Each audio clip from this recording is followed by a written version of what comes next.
The event happened in 17. Okay. So I had been an analyst for a couple of years by that point.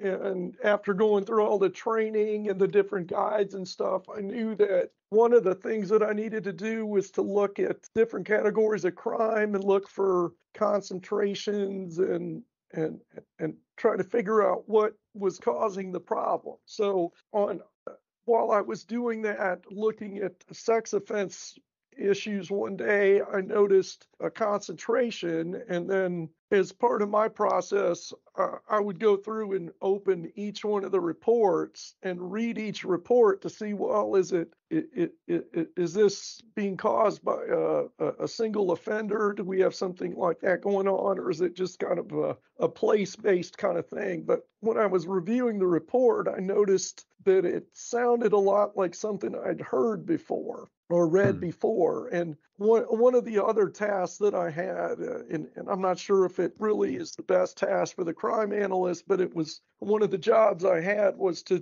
do the UCR reporting numbers to the state.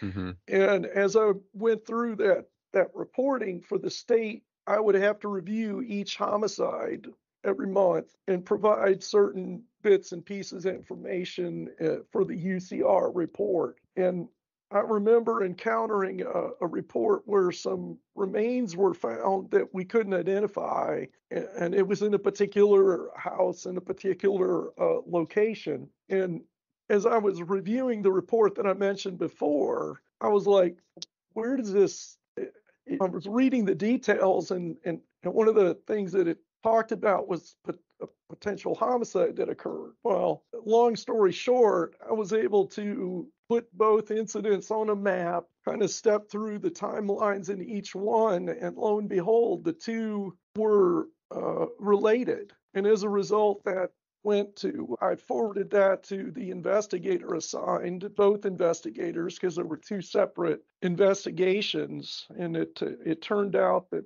the information that I noted, it put the investigator on a path that allowed both cases to be closed, and it identified at that point with remains that were unidentified. So it was, for me, that was like the first big event that I'd been part of as a law enforcement analyst, because you go through this crime stat stuff and Mm-hmm. and and and you do your daily grind and you don't necessarily see a big result. But in this case, this situation, You got to win. yeah, I got a win and the department got a win because we closed two, actually it ended up closing three cases because I was looking at the letter that was, I ended up getting a letter of commendation from the chief of police for the stuff that I did as part of it.